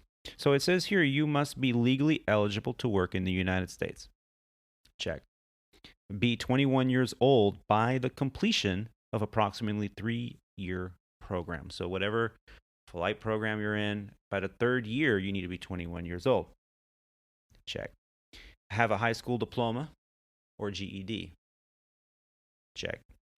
Be able to obtain an FAA first class physical. We've said it before.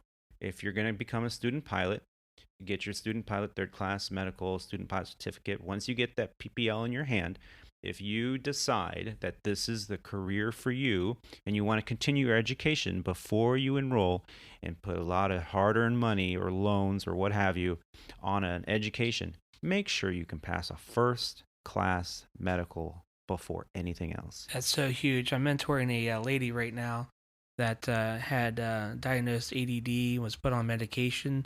Luckily now we live in an era where the FAA is more lenient, more accepting, and we're always faced with those. What if this happens? What if I have a heart attack? What if I get diagnosed with diabetes? What if I have to go on this medication? And you need to prepare yourself that before you start, that you meet the criteria, like you said, of that first class medical. There are waivers available. There are varying, I guess you would say, special issuances. Special issuance, That's the word I was trying to find. Limitations, and sometimes your FAA medical examiner that you've been attending or been going to for your medical certificates every 6 months to every year, however long you're doing it, may tell you, no, that's not, that you can't. If you do that, don't stop there. Ask around. Go to the FAA flight surgeon.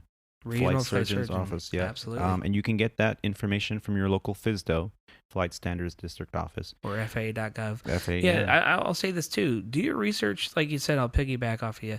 Not all AMEs are the same. You go to some AMEs and they go through this very thorough physical, and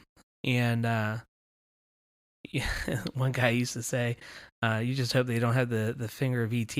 But that's a little bit excessive, because that doesn't happen. Yeah. But you got to be very judicial what you do.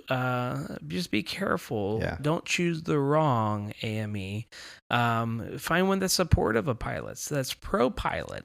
Like my doctor in North Carolina, love her to death. A valuable resource where some, especially newer AMEs, might not be so flexible or understanding. I did have a friend of mine that just turned 35, works for another airline, and recently moved and had to go to a different AME, and ended up his nerves and got to the best of them. And the new AME misread his cardio EKG. EKG, sure. Grounded him for 2 months. Just got hired on with a major airline. Dream job. And next thing you know, just completed his type rating. And then gets grounded for 2 months. So do your research. Get a good AME that has a good reputation, that's knowledgeable, and it's not his first week on the job. Yeah, absolutely. And you're paying for service. Make sure that you're getting what you're paying for. Absolutely. And the last few things here for the eligibility requirements for a cadet program at a either regional or legacy carrier in the U.S. Most of them want you to have a valid passport, obviously, in order to fly. Both domestically and internationally, you have to have one. And demonstrate proficiency in reading, writing, and speaking English. I think that's a given. That's also an FAA requirement on every single certificate you get, including your private. And finally, you have to be able to pass a background check. Now, if you have had a situation in the past where you've had an issue that you have to disclose to the FAA, it's not a deal breaker, and at least not anymore. And as long as you're honest and they don't, you document everything that you're required to document, find out what you're required to document. If you had an issue in the past, either with the law or with your medical or with an incident while flying, just be upfront and say, yeah, I had an issue. They'll usually ask you about it. It doesn't necessarily mean it's a disqualifier. And if it's something that is not a big deal, it's not a big deal. I know many pilots that have had issues, including, they got a DUI in college, and they have to disclose that every time you go to get your medical, or every time you apply for a job, and they think, shit, I'm not gonna be able to get a job anywhere because this thing's gonna ruin my life. Not necessarily true. Yeah, I know many pilots that have had DUIs, and it used to be one of those things. It's obviously a terrible thing. If you want a career killer or something that might hurt you, I don't think Tony's advocating don't worry about a DUI. It's still a really bad thing. Anything that you do in this career, you really got to be mindful of the consequences. One night of doing something stupid will cost you, could not only cost you your life or somebody else's life, but also your career. Um, as far as the DUIs and what to disclose, um, having that relationship with an AME and calling and asking to talk to them before you put something down on the medical is also kind of advisable. So if you have a question, you're not sure, hey, I had a neuropathy in my hands. Should I put that on? You can always ask the AME. And that way, before you check mark that box for the rest of your career, you have it set in stone and have that guidance from the AME. Absolutely. And even if you've never had a medical performed, reach out and ask questions. Hey, I'm thinking about becoming an airline pilot or a private pilot or a student pilot or what have you. And I'm worried that this might be a disqualifier, or I'm on this medication and I'm worried that it might be a disqualifier. Get it from the horse's mouth. Exactly. Go right to the source. A lot of these AMEs are family doctors. You can go in and have a pre-physical done and ask them, hey, this is what I'm concerned about. And they can help guide you as far as what's acceptable or not. Or even, like you said, calling the local or the regional medical examiner, the flight surgeon. The flight surgeon, yeah. They are very helpful with those things. Well, Jason, is there anything else that you'd like to touch on today before we say goodbye to the folks? All right. Well, absolutely, Tony. I think that we talked about the progression in career and so forth, and we concentrate on the students that are coming through the university programs or flight training. But right now, the big thing is the military pilots. And not only just the jet fighter pilots, I mentor V-22 pilot and helicopter pilots. We are at the Legacy Airlines and most all airlines. If you have a military background, you are so desired. And your foot is already in the door and past it. You just have to apply. But, you have regulations, the V-22 guys with the tilt rotor and so forth. The FAA is coming up with rulemaking to help alleviate the issues of hours and so forth. And if you're coming out of the military or looking at what my next step is out of the military, reach out to somebody. Ask. There are a lot of probably your squadron or ex-squadron mates, fellow pilots that are either in the airlines, have just applied, just got hired, and so forth, and really, use those resources to your benefit and keep posted. A lot of the regional airline programs now have rotary transition programs, RTB. In fact, I think even a couple of our wholly owns Legacy. I know Sandpiper does. Part of my IOE experience as a Czech airman, probably 30 to 40% of my new hires that I had the privilege to give IOE to were rotor transition folks. And yeah, great pilots. They just had to go through the program. They had to go build their hours. The company helped them achieve what they needed. They got them simulator times. They financially helped offset that cost.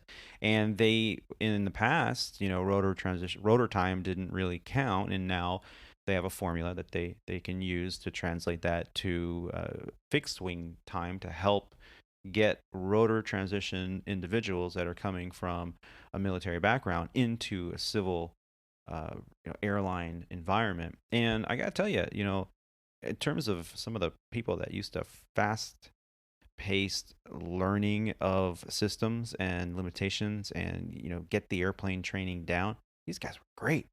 Yeah, absolutely great. I mean, I saw them struggle with the pace of like turns, 4 legs in a day, and 45-minute turns, and it's like, what do you mean?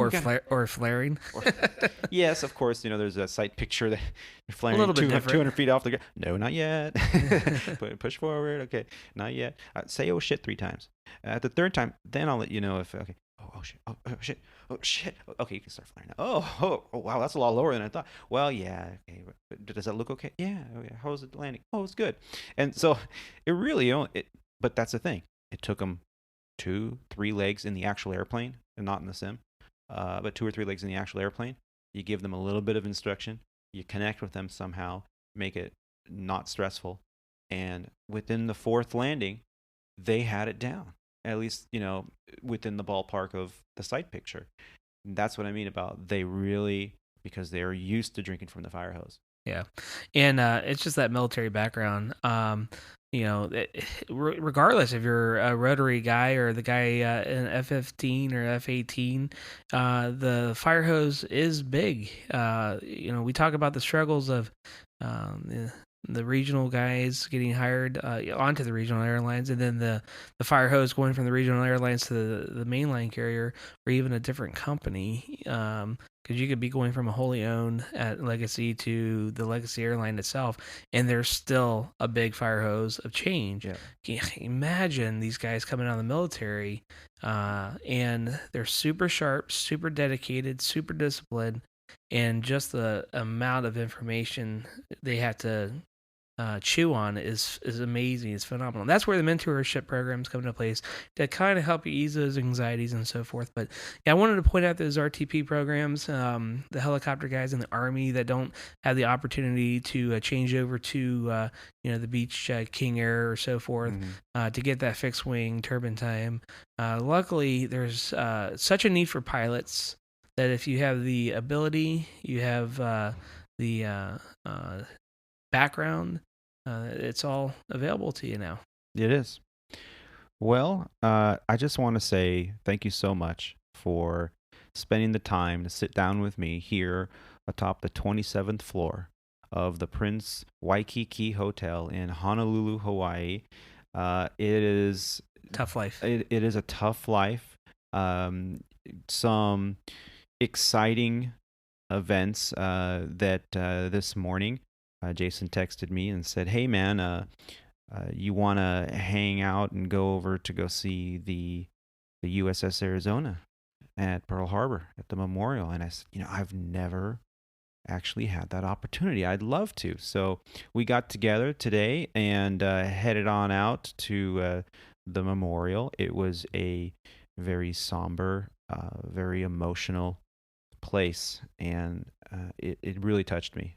Being on that vessel after watching that film and getting on a Navy vessel going over to the U.S.S. Arizona and seeing the final resting place for so many that have sacrificed everything for our freedoms, for our ability to say, I want to be a pilot someday. We are here in this freedom, in this opportunity because of them, because of the sacrifices they've made, not just here in Hawaii during World War II, but since the dawn of this country. And it was all felt there. I mean, what did you feel? It's interesting perspective. You're watching a movie midway on my commute to LA, and then the next day you're sitting on top of the U.S.S. Arizona, and just putting yourself into perspective, it grounds you. It's definitely humbling. You look at the people around you that are there, and just like it's all encompassing. It's amazing. And that happens a lot in our travels in this industry. You get to go see things and do things that nobody else gets to do. They pay us to do this, to stay in this $470 a night per night hotel, looking over Waikiki Beach, in an infinity pool. Yeah, there's definitely pluses there. Yeah. I mean, yes, you are away from family. You've sacrificed a lot to get here, both financially, physically, emotionally, and these are the perks. Absolutely. And we got to hang out together. I am very appreciative of that. We got to go see a memorial that was, for me, one of the highlights of not just this trip or this month, but really it was the highlight of the year for me so far. I know it's kind of early in the year, but it reminded me. So you've been in the air pretty much for 20 years. What's the most exciting thing that you've ever witnessed? Wow, there's a lot of them. That's a great question. I think the most memorable thing is probably going into Rio for the first time. The topography, seeing just the absolute beauty this world has, whether it be Rio. I love culture. I love food. I love sights and history, and but that would probably be at the top of my list. Yeah. And that was a good long overnight. Did you get to see anything while you were there? Did you see a show or just visit local attractions or You got to be careful. Some of the most beautiful places on this earth are some of the most dangerous Yes. and corrupt. And so, yeah, you got to be careful. And my wife worries about that a lot sometimes. And as you do more and more international, you find that, some of the places that you like to go, you just got to be mindful. You got to be careful. And so sometimes flying domestic is nice because you don't have as much to worry about. You still have things to worry about. And, we have our late coworker that was a prime example of that down in Puerto Rico. You got to be mindful and be careful. Yeah. Yeah, as we mentioned actually in 2 shows ago. Yeah, 2 shows ago we mentioned the tragic events of what happened to a fellow aviator out there. Wrong place, wrong time on an overnight in an international destination, and went out to have a cigarette out front of a club, and unfortunately lost his life. And that's still very much fresh on our minds, but you have to be careful, be a bit diligent. And I actually talked a little bit about on that show on some of the steps you can take as a pilot or a crew member or a flight attendant alike. Have the hotel's phone number in your phone, not that you can Google it later, because what if you don't have a signal? Have it in your phone. Check with the front desk before you leave. Have a buddy system. Go with a crew member. I think that's the biggest one. Being together. Your crew members are your family when you're working, and that particular incident, I didn't know the pilot, but I will say that not one person said anything but great things about him. A father, a grandfather, a very amazing pilot, and it can happen to anybody. But you reduce your risk. Reduce your risk when you follow certain protocols. Mm-hmm. And some of the other things that I learned early on was if you're in another country, have the U.S. consulate's phone number in your phone. It doesn't take but a minute to Google, U.S. consulate in whatever country you're in or city you're in, and have that number readily available to you.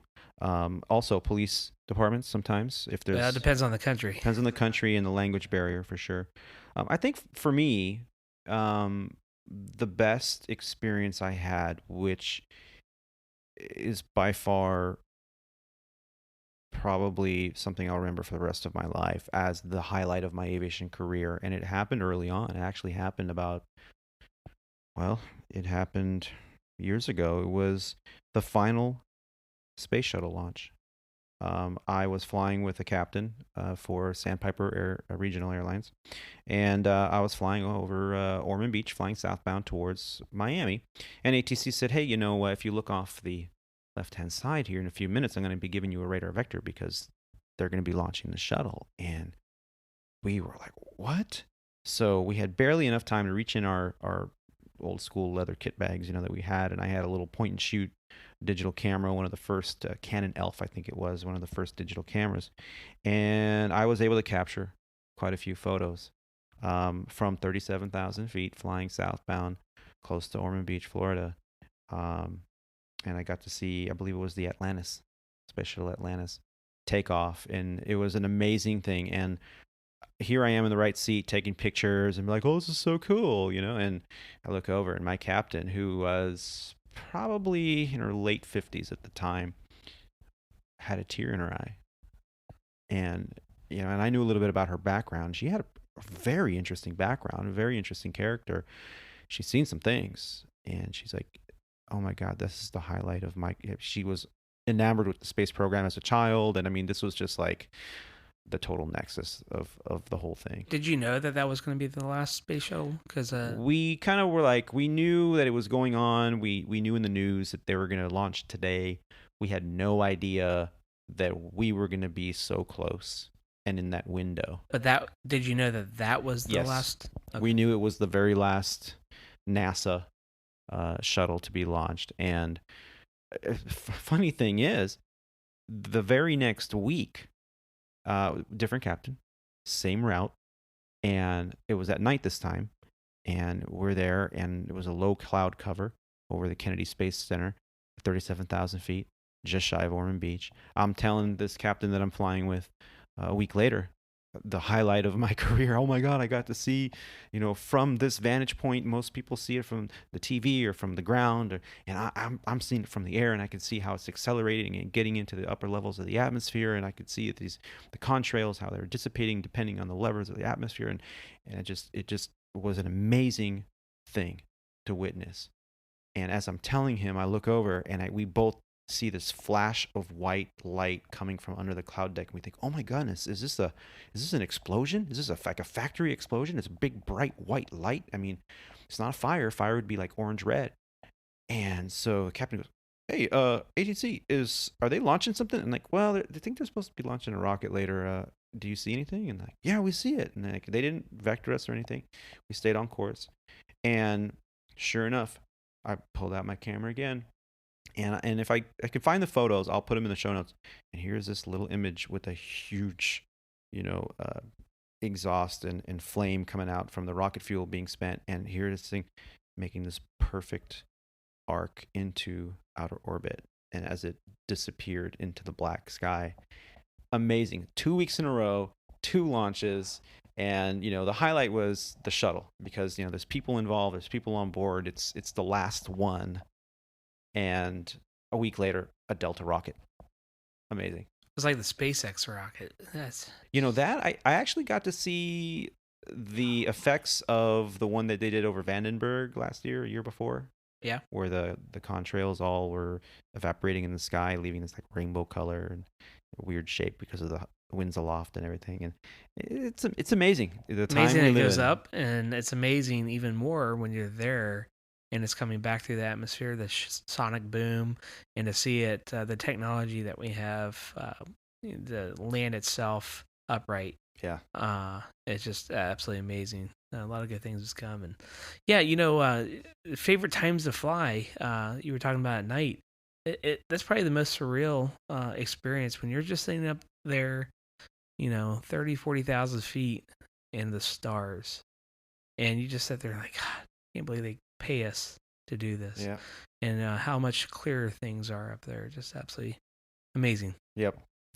So from these 2 grateful aviators over here in Waikiki, this is Aviator Tony signing off one more time.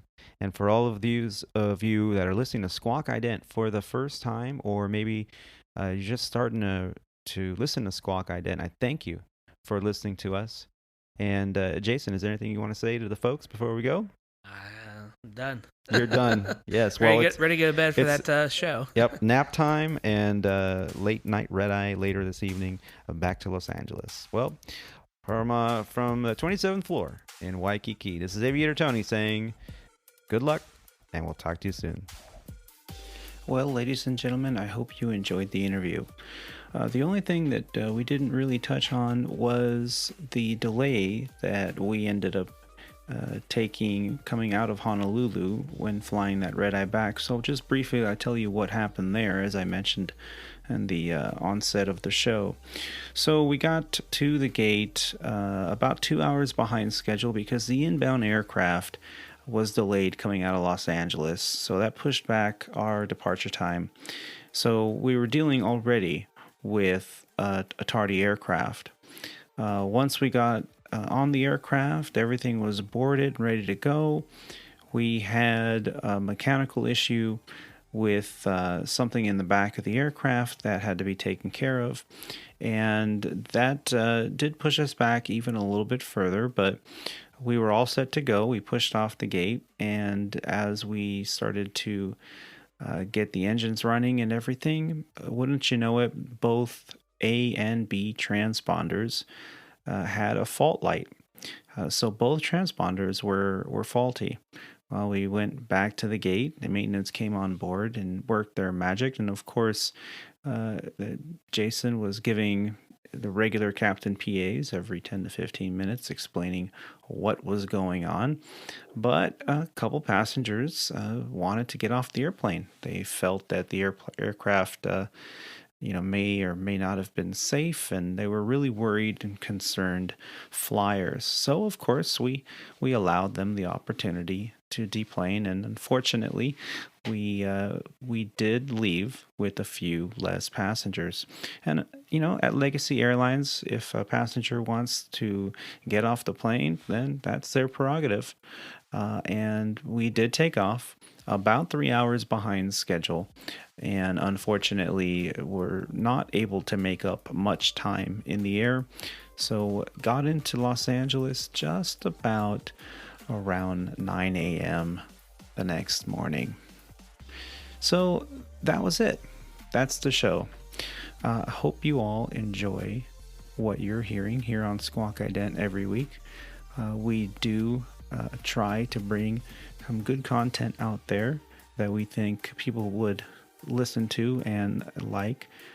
The journey of the typical aviator is really what I'm shooting for. And I also want to say a special thank you to Captain Jason Dorsey for sitting down with me in Honolulu there on the layover and really giving us a good insight on what his journey has involved over the years. Very impressive person, and I really want us to say thanks again. Are you enjoying Squawk Ident? Please visit our website at www.aviatortony.com. That's Alpha Victor the number 8 Romeo Tango Oscar November Yankee.com. There you can check out episode cover art, episode archives, the pilot shop, and you can even leave feedback. You can contribute to the show and help us with equipment and software and marketing expenses by becoming a producer of Squawk Ident, either with a one-time or a monthly contribution. And now you can even leave us audio feedback under the Contact Us tab as well. Facebook, Instagram, and Twitter users can search Squawk Ident Podcast or Aviator Tony and Squawk Ident to follow on the social medias. If you're listening on Apple Podcasts, if you would be so kind as to take a moment and leave us a review, we would really appreciate it. So, in closing, I'd like to just say thank you for taking the time to listen to this grateful aviator. Keep the dirty side down, be safe, and take care of each other.